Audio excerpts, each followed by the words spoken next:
שלום לכולם, ושוב אנחנו כאן בפינת ההרצאה המנטלית של השבוע, והיום פרשת וארא סוף סוף מתחיל להיות טוב. אחרי השיעבוד הגדול שהיה בספר שמות, רואים סוף סוף ניצנים של גאולה, וכמובן כל ההתחלות קשות. ספר שמות מתחיל, בעצם אפשר לומר שזה הפרשת שמות היא הפרשה הכי קשה בתורה, השיעבוד קשה במצרים.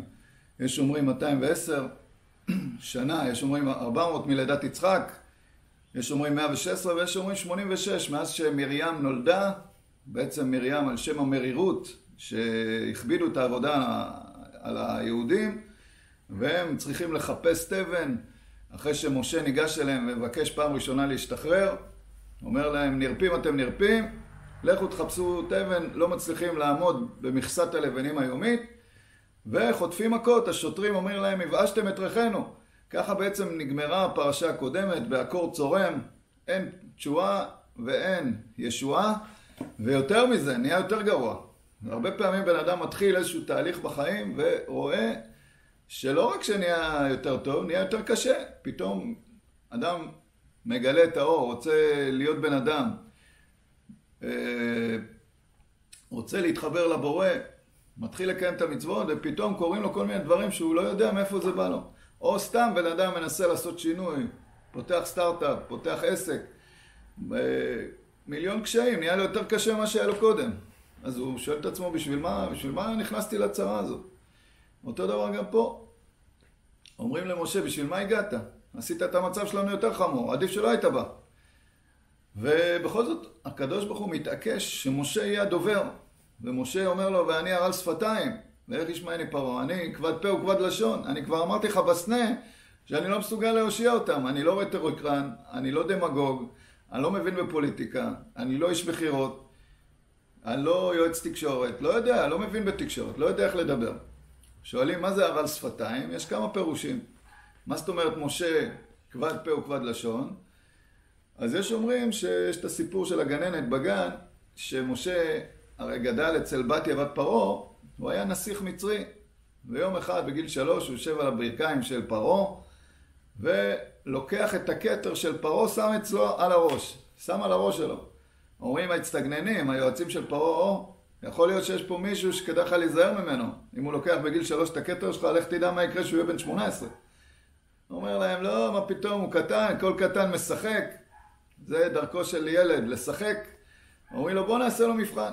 עושים לו מבחן, מביאים לו קערה אחת עם יהלומים, קערה אחת עם גחלים. ומשה ילד חכם, כמובן שהוא רוצה להושיט את היד לעבר היהלומים. מה עושה המלאך? מסיט את היד שלו, הוא נוגע בגחלים, ובאופן אינסטינקטיבי, כמו שילד, הוא לוקח את הגחל, שם בפה, וכל הפה שלו נשרף. ואז היה, בעצם מאז הוא נהיה בעל מום בשפה, הוא מדבר בצורה כבדה, הוא בעצם מגמגם, ואומר לו הקדוש ברוך הוא, דווקא עם הגמגום שלך, אני רוצה שתעביר את המסר שלי, שהוא מסר שהוא לא קליט. מה בעצם הגמגום בעצם מסמל? הוא מסמל איזשהו מסר עליון שלבני האדם הרגילים שחיים בעולם, קשה להם לקבל מסרים גבוהים. לכן המסר היהודי הוא מסר גבוה, ורוב אומות העולם לא מצליחים להתחבר אליו. אבל בכל זאת הקדוש ברוך הוא מתעקש, אפילו שהמסר שלי הוא עליון, שהוא נשגב, שבני האדם הרגילים לא יכולים לקבל אותו, אני רוצה שאתה תהיה אותנטי כמו שאתה, בלי שום כישורי תיאטרליות, שום כישורי מחירות, שום כישורי תקשורת, שום דמגוגיה, שום רטוריקה, כלום.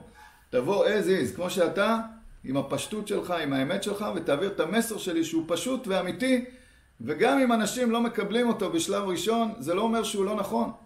זה לא אומר שהוא לא צודק. זה לא אומר שהוא לא מוסרי, אדרבה.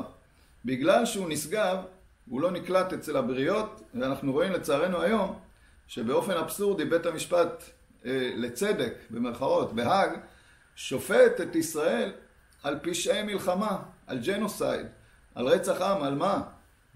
בגלל שב-1946, בעקבות השואה שקרתה לנו, חוקק חוק שצריך למנוע רצח עם. אבל איפה הייתם ב-46? מה, אתם לא זוכרים על מי זה נאמר? אז עכשיו אתם משתמשים במה שקרה לנו בשביל נגדנו? אבסורד, תיאטרון של אבסורד. ועוד, מה אנחנו מגיבים למה שהיה ב7 לאוקטובר, זאת אומרת, זה לא שאנחנו יזמנו את הדבר הזה.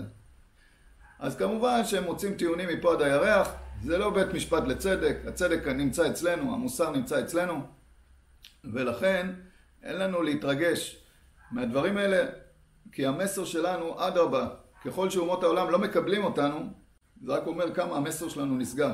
אם תשימו לב, ב8 השנים האחרונות, מדינת ישראל היא בעצם המדינה היחידה בעולם שקיבלה הכי הרבה גינויים באו"ם. 140 גינויים, אפילו איראן 23 גינויים, רוסיה 8 גינויים, צפון קוריאה 8 גינויים. זאת אומרת, אנחנו המקום הכי מסוכן בעולם, אלפי מונים, יותר מצפון קוריאה, יותר מרוסיה, יותר מאוקראינה, יותר מאיראן. איך זה יכול להיות? כי אנחנו נשגבים, כי אנחנו לא מובנים, כי המסר שלנו גבוה. אבל אדרבה, אומר הקדוש ברוך הוא, אני אשלח לך תווך, מישהו שיתווך בין המסר הגבוה לעולמנו אנו. מי זה?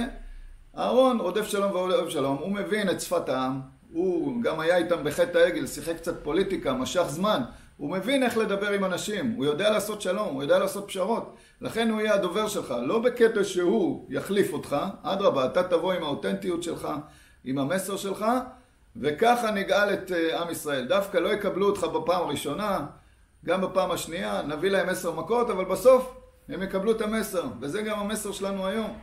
לא יקבלו אותנו אומות העולם, פעם ראשונה, פעם שנייה, יגנו אותנו פה ושם, בסוף המסר יחלחל ואנשים יקבלו אותו. וזה מה שאנחנו רואים בגאולה הראשונה, וזה גם מה שנראה בגאולה הבאה, שאנחנו מאוד קרובים אליה. שלאט לאט המסר האלוקי מחלחל, גם לעם שלנו, אנחנו כבר רואים שהעם שלנו מתאפס. הוא מבין שאם אין אני לי מי לי בארץ ישראל שלנו, וגם סקר שעשו לאחרונה ראו ש70% נגד, 75% נגד הקמת מדינה פלסטינית, זאת אומרת אין עניין בכלל לעניין הזה, אז יהיה רצון שנזכה להיות שליטים בארצנו, להיות מחוברים לתורת אלוקנו, ולאחד את עם ישראל, ארץ ישראל ותורת ישראל. שבת שלום.